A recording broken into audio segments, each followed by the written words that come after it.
I have a hot take. Tall people should have to pay higher taxes on their income than short people. And I know this sounds like a wacky, wild, out there take, but it's actually just what happens when you take the current framework of taxation to its logical conclusion. And I want to talk about this today because I think it's actually really interesting, and I think most people have never thought about why we tax what we tax. I promise I'll come back to the height thing eventually, but before we get to that, we actually need some theory. The theory of optimal taxation, to be more specific. And just to be clear, it has nothing to do with how high taxes should be or what the government does with them. That's the job of politics. It's literally just, hey, we need to collect some taxes. What's the most efficient and fair way to go about that? So this is where it gets really interesting, because what is efficient and what is fair? So let's start with efficient, because that one is generally the easier one of the two to figure out. So in economics, generally we call a tax efficient if it has small economic distortions. And an economic distortion is essentially just a change in behavior that results from the tax. So to give an example of a really distortionary tax, a marginal income tax, if it's set too high, can be that. So maybe to give an extreme example, let's say the first $10,000 you earn in a year, they're completely tax-free. So 10,000 gross means 10,000 take home.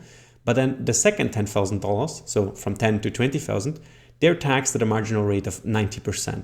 So that means if you earn $20,000 gross, that only results in 11,000 take home.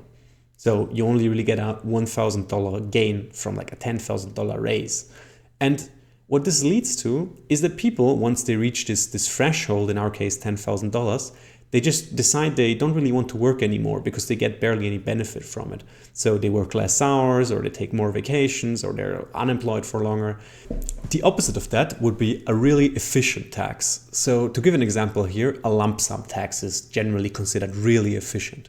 And what a lump sum tax is that at the end of the period, everyone just has to pay the exact same dollar amount. So at the end of the year, Jeff Bezos and a random unemployed single mother both have to pay $10,000 in taxes. Doesn't matter if they earned anything or if they earned millions that year. So the problem with this sort of tax is that it's generally just really unfair, because we recognize that not everyone has the same ability to pay.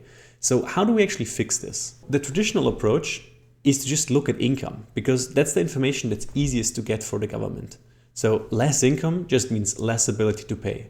But that's not the best we can do, because a person's income is generally a function of two things, and that is their productivity and the effort they put in.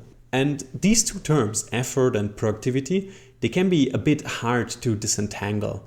But for our purposes, productivity is really just kind of the skills that can't be improved by trying harder in the short term. So how intelligent you are would factor into your productivity, for example. But why does this distinction even really matter? Well, if you think back to the whole efficiency point, you'll remember that we really don't want to disincentivize people from working, from putting in effort.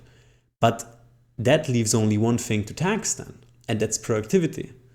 And I think on an intuitive level, this makes a lot of sense in one way, because you can see that a society would be better off if everyone is free to put in all their effort without being penalized for it. But on the other hand, it can feel really weird because it leads to situations like smart people having to pay more taxes than stupider people. And the reason this can feel so weird to us is that you're used to thinking of your personal characteristics as your own achievements. But in reality, most of them, or many of them, are probably largely determined by your parents or the environment that you've grown up in. So in our example, there really is not that much of a difference between just inheriting big brain genes and making a lot of money because you're very smart now, or just inheriting 17 rental properties from your parents. So in a way, I think it's only fair that both of these things factor into your tax load. So if it's truly more efficient and more fair, why don't we already do taxes like this? Well, it's an information problem, or at least it used to be. You see, it's really, really easy for the government to figure out your income, but it's really, really hard to figure out how much of it is productivity and what is effort, because you can affect this. And obviously you would want the government to believe it's all effort and you're actually really unproductive, but really hardworking. And even if the government could really easily observe what is effort and what is productivity, in the real world, these things are not always so nicely separate. So for example, if you put in a lot of effort at work, you're likely to get better at work. So this increases your productivity, and that would then increase your tax burden. And we really don't want to disincentivize you getting better at your job with higher taxes. So historically, we've just said, okay, income is the best we can do. We just tax based on income, and we just use income as a substitute for the ability to pay. But as our data collection gets better, and especially the government collects more data, there is actually a few things which we can be almost certain only affect productivity and not effort. And this is where height comes in. Now, you might see where I'm going with this, because height is kind of well known to be positively correlated with income. And what this means is that if you just take two random people off the street and you know nothing about them, except for their height, you just expect the taller person to earn more money than the shorter person. And height is especially interesting for this because it's, first of all, really easy to measure. You just put a tape measure out and figure out how tall someone is. And also, it's really unlikely that you can change your height with putting in more effort.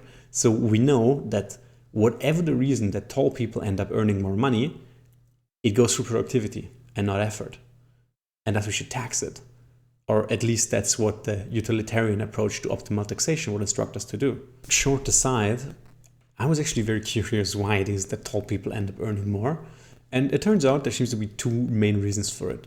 So the first one is that tall people, on average, just apparently tend to be slightly smarter, which is kind of unfair in my opinion. I mean, they're already tall.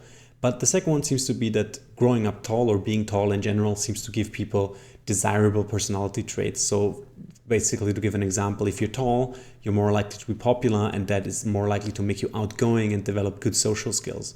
And these are just traits that employers or the economy as a whole just generally values and rewards. So this is basically the two main reasons suggested why we actually see this height premium, it's called. Okay, but back to taxation. So it doesn't really matter what the underlying reason is for why tall people earn more, as long as we can safely say that it's due to productivity and not due to effort. And in this case, it's pretty clear cut. Okay, so but what can we actually learn from this? Like, should we actually now go and tax tall people? I mean, to be honest, I don't know. My intuition is probably not. But then on the other hand, we already have a bunch of taxes that are not so dissimilar from this in nature. For example, we have tax rules based on if you're married, how many children you have, or whether or not you're disabled. And especially that last one, if you really think about it, sure, like being born disabled is probably going to have a larger impact on your income than being born short. But both of them are just things you were born with, and both of them have the same effect on your income. It's just a different in size. So realistically, to be consistent, maybe we should tax high. I don't really know, and to be honest, neither does the paper that I stole this whole idea from, link in the description. It's actually a really cool paper from Harvard economist Gregory Mankiw. I suggest you read it if you're interested in it. It's a little bit more complicated and in-depth than what I discussed. Anyway, neither does that paper, but it has a really cool ending. I think it's a much more badass ending than usually academic papers have, so I think I'm just gonna steal it as well. And it goes the following. You must either advocate a tax on height, or you must reject or at least significantly amend the conventional utilitarian approach to optimal taxation. The choice is yours, but the choice cannot be avoided.